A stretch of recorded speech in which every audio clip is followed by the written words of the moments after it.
My name is Pamela Nyman, and I will be demonstrating today the insertion of an IV. I've got the physician's order to have an IV placed. It will be for medication purposes, so an 18 or 20 gauge would be appropriate.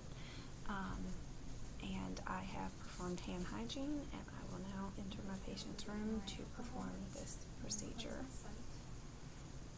Hello, Mrs. Smith. My name is Pam. I'll be inserting an IV today. I'm your nurse. Can you verify your name and date of birth? Very good. The doctor has ordered for you to have an IV placed today. Have you ever had an IV before? Okay, you have. Well, then you know it's kind of uncomfortable, but we're going to work together to get this in. Have you ever had a mastectomy, or have you ever had any lymph nodes removed in either of your arms? Very good. And do you have any fistulas that I need to be aware of? You have not. Okay. Then which hand is your non-dominant hand? Because we would prefer to use that one, so you can still continue your ADLs. Your left hand is your non-dominant, so we will do this on the left arm today. So I'm going to prepare my equipment, perform hand hygiene, and before I get started, are you allergic to alcohol by any chance? Very good. Okay, I've already performed my hand hygiene. I'm going to prepare my extension tubing. This is a bottle of normal saline, and it is within date parameters. I will clean the tops. I'm going to withdraw 3 milliliters to prep my tubing.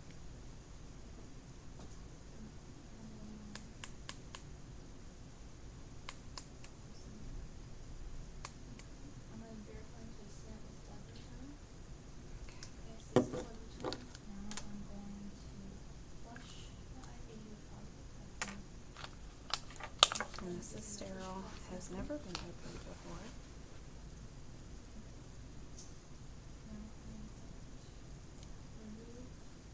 I'm going to clamp it back.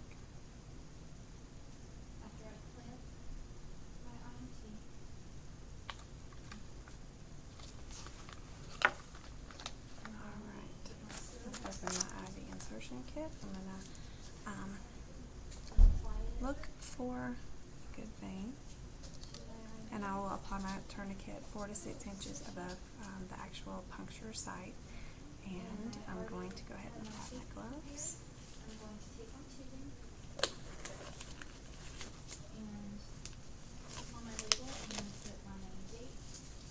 And we're going to go as distal as possible so that if we have to repeat the IV, that we can go up from there.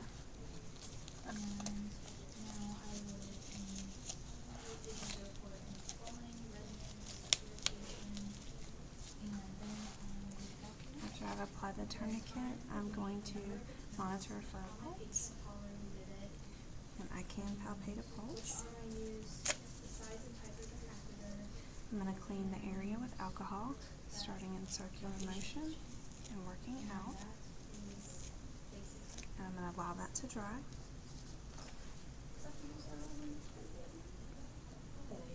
I've prepared my tape right here.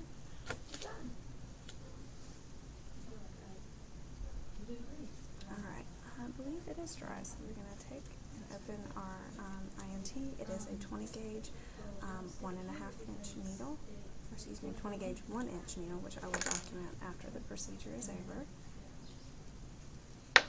We're going to go bevel up. I'm going to hold the patient's arm and pull the skin taut in the opposite direction of actual sticking.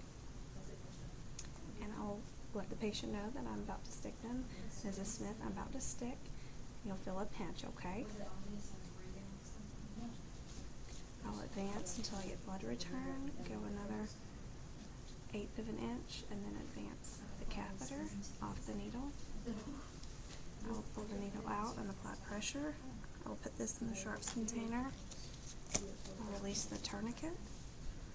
I will get my extension tubing and attach it with the one-hand method.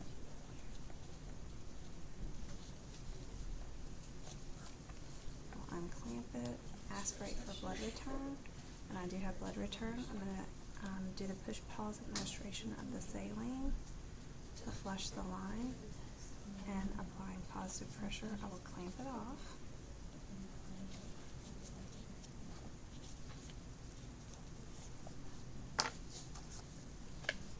I'm going to place a Tegaderm over the site, but not over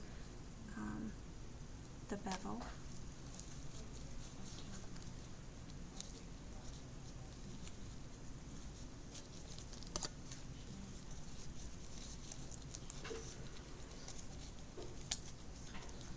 I'm going to tape the extension tubing to the side.